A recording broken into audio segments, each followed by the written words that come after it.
Hello everyone, welcome to yoga.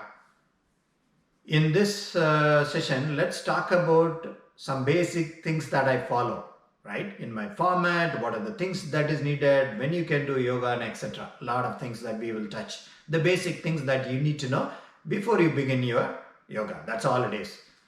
What is the best time to do yoga, right? You can do yoga anytime, either in the night or in the evening or in the morning, but you should do it when your stomach is empty. That is 3 hours after a meal. 30 minutes before, 1 hour before, you can drink a cup of water. That's okay. You can dehydrate. You can get hydrated. That's okay. Because yeah, but there is no restriction on timing. But preferably, I would recommend you do it in the morning, right? Because morning is when you have all the energy. Your stomach is empty. You just woke up. You are very fresh. If you do this yoga sessions as a practice, then it will bring in all the energy that you need to do your stuff throughout the day, right? So the best time to do is early morning. That's my recommendation, but you can do it anytime as you need, provided you follow the guideline.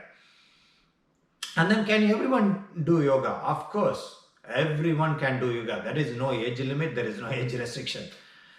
But whatever the poses that I bring it up here, try and make an attempt. Right from the get-go, you may not be able to do certain things perfectly, but certain poses you will do perfectly where I may not be able to do that, right? Because each of our body is different. We need to understand that. It's not that because my legs may be longer or my hand may be lengthier and my upper body may be shorter. There are many different things. Each of our body is completely different. Do not compare with others. But whatever the poses that is coming up, make an attempt, try it, persevere and continuously try it, and eventually you will reach that position, right? Because if you practiced yoga for many years since you're born, of course your body will be flexible. You will be able to do all the poses in a perfect position. But we are all starting late, or at least I am starting late. So there is nothing like you can't do. Make an attempt, try it, persevere, and you will be able to achieve that. And then next thing is how is my yoga format session? All my yoga format session are, as of now, it's 1 hour.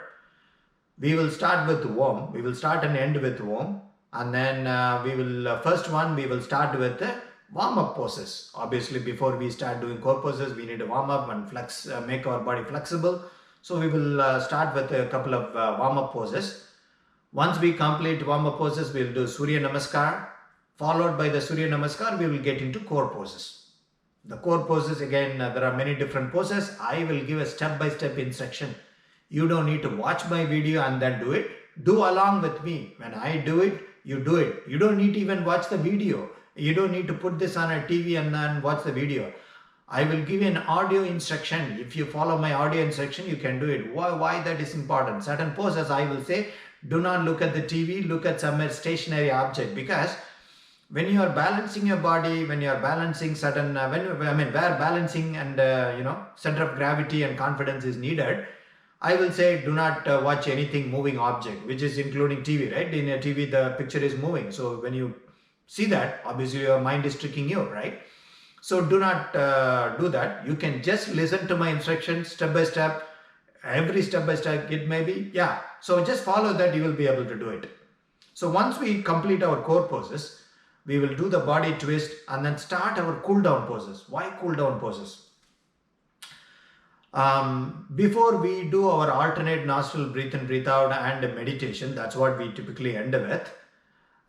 We need to cool down your body. You need to cool down your pulses. You need to cool down your mind and body so that you are able to focus. Meditation is all about focus and controlling your anxiety and then able to do that meditation. That's what is meditation is. That's the reason we are doing it, right? So for that, you need to cool down your body, you need to cool down your pulses and everything, right? So alternate, now in a few minutes, I will show how to do this alternate nostril breathe in, breathe out, and many other simple things that I always do in every one of my sessions. You will see that, right? And after the meditation, of course, we will end with Om, and that's 1 hour format of my session. When I do my yoga, I use a lot of props. When I say props, in the sense, first thing, right? Before you do yoga, if you are doing practicing yoga in your house, do not do it in a carpet or in a tile floor. You can do it, but put a good mat like the one I have, or any mat, any yoga mat will do. Why yoga mat? Why can't I do it in the floor itself? Yes, you can do it, but of course, when you stretch your leg, you don't want to get slipped and get injured, right? So always buy a mat, use the mat. That will give you a grip that you need to balance your body and then perform the position that you want to perform, right? So buy a good yoga mat. That's very important. And then I recommend in certain poses, I use my yoga blocks, right? I mean, there are, if you go to Amazon or any sports store, you will, if you ask for a yoga block, which is nothing but, I mean, you can use a wooden blocks as well, but this is a firm, very firm block. You can buy that, and I use a lot in many of my positions.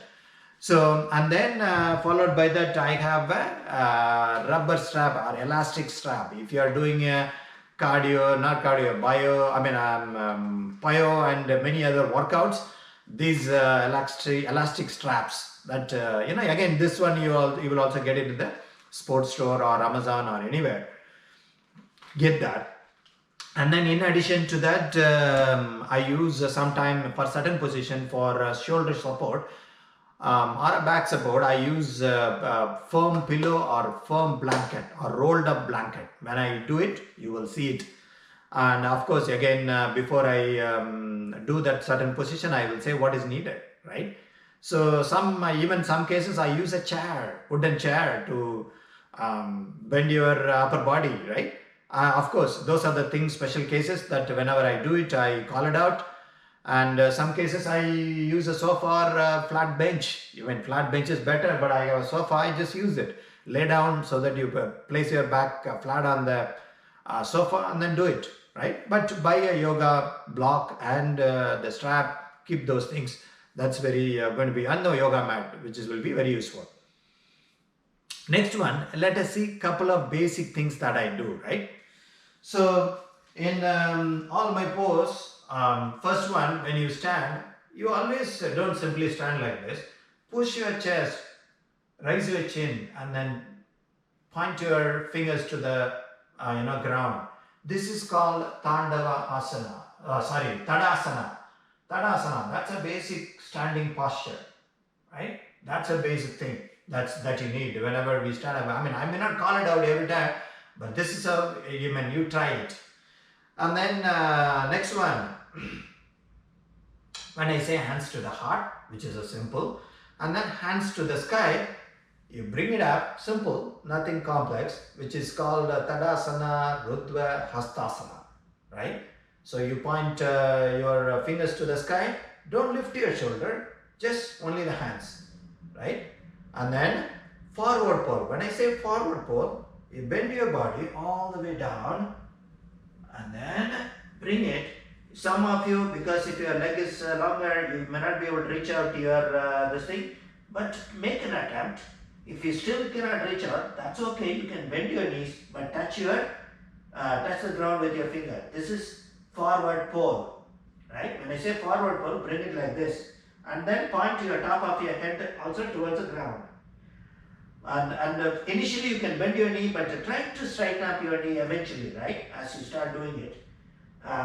And then, when I say calf lift, straighten up your knee and place your hand below the kneecap, and then bring your back and head parallel to the ground, right? So this is calf lift. And again, forward fold, and then when I say hands to the sky, bring both the fingers, both the wrist, right? This way. And then slowly come up, right? So you watch my hand. So slowly come up.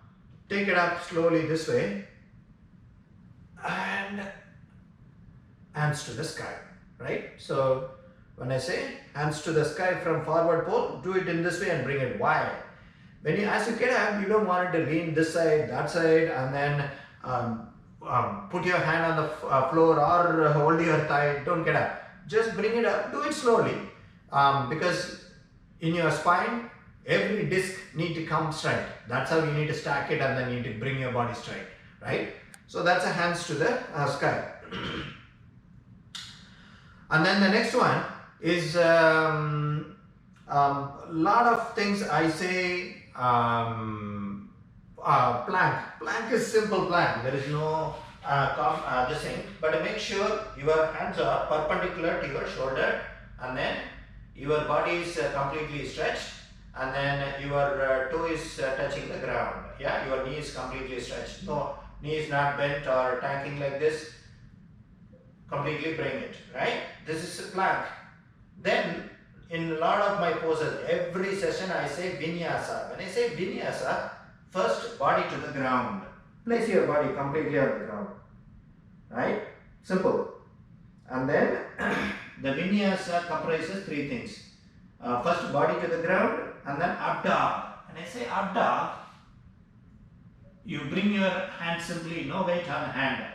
Only your body is lifting above the chest, above the hip, and then your toes are untucked. If you see it here, untucked. And then this is also called Bhagavatam Asana or up dog. I often refer up dog or Bhagavatam Asana. But anyway, so this is up dog, and then down dog. When you say down dog, bring your feet closer to the ground. Bring your tuck your head between the hands and push your butt towards the sky. So this is the down dog. So when I say Vinyasa, Vinyasa is nothing but body to the ground and up dog and down dog. Three things comprises. That's Vinyasa. Next few things I say is alternate nostril breathe in, breathe out, right? In alternate nostril breathe in, breathe out, you are going to use your thumb and the pinky finger. Of course, you got to keep your back straight, neck straight, and then the three fingers in the middle, three fingers you can keep it, together, and then you're going to use this pinky finger and the thumb to block and release each side of the nostril, right? So I mean, you don't need to press too hard. Some people do this. I mean, if you want to do it if you are comfortable. But again, don't press each side harder. If you just press it a little bit, that's enough. The air will not go through it, right? So alternate nostril breathe in, breathe out. You block one side, breathe out through the left side, and then block the other side, and then breathe out through the right side. So breathe in through the one side, breathe out through the other side. And then since the right side is open, breathe in through the right side and breathe out through the left side. So this is how you use your thumb and the pinky finger to touch it. So if you have it, you will not see much of a difference, the thumb and the pinky finger moving, right? One more thing which is very important. When you do alternate nostril breathe in, breathe out, if you keep a feather in front of your nose, that should not move. That much you should slow down. Your objective is to cool down your body, slow down your pulses before you start your meditation. So in alternate nostril breathe in, breathe out, slowly, breathe in slowly, fill your lungs, and then slowly breathe it out. If you breathe in harder, faster in this thing, then your BP will go up. You don't want to do that. You won't be able to focus in your meditation. That will, so by your body won't, it's not cool down. That's a prerequisite, right, for the meditation. So to cool down your body, alternate nostril breathe in, breathe out is one of the things that's needed. Again, when you breathe in and breathe out, do it very slowly. If you keep it, even you should not hear it. Breathe in slowly, this thing, and so it will become difficult, I will tell you, and alternate nostril breathe in, that's okay. But as you start practicing it, eventually that's okay. And also, if after doing all the poses, suddenly if you are doing alternate nostril breathe in, breathe out, when we sit upright, right, the burps will come out. So take a deep breath. Take a deep breath a couple of times before you begin alternate nostril breathe in, breathe out, then you will be fine. And then what's next, right? As I said, each one of my session is 1 hour, but you do what you can do in my poses. If you can do all my poses, that's great. And then every session follow 1 week. 1 week. That's a reason I named each one of my video session as a week 1, week 2, and week and the number, right? Follow that and do it for a week at least. Why week? As you start doing it in the first day, certain poses you may find it difficult, and you are just trying to understand what I'm saying, and then what you need to follow, what you need to practice. And then as the days go by 5th and 6th days, you will become just completely faster, and you'll be able to do the exact thing that I'm saying, at least 90%, right? And so the 5th and 7th day is what you will be doing what I'm saying. If you are doing it on the first day itself, great. But I would say follow it minimum for a week. Don't just say every day one yoga session. You can do it, but if you are already a practitioner, you can follow it and do it. There is no restriction. But I'm saying my suggestion is do it for a week, each one of my sessions. And then I will post 1 session in my channel every week, minimum 1 session in a 1 video in a week, all right? And then every week I will be posting a new sessions. If you want to get notified, subscribe to my channel. Click subscribe button. Then once you subscribe, you will get a notification as soon as I post it. And then also like that certain videos that you see it, so that I know that what is interesting to you, what you all like more. Then I can do more of that certain poses, or whatever I follow in that, whatever the difference in that session, I can follow more and do more videos of that. And then as that's the last thing I would say, take advantage of what I'm doing, and I will see you in every one of my session. So let's practice together. Thank you.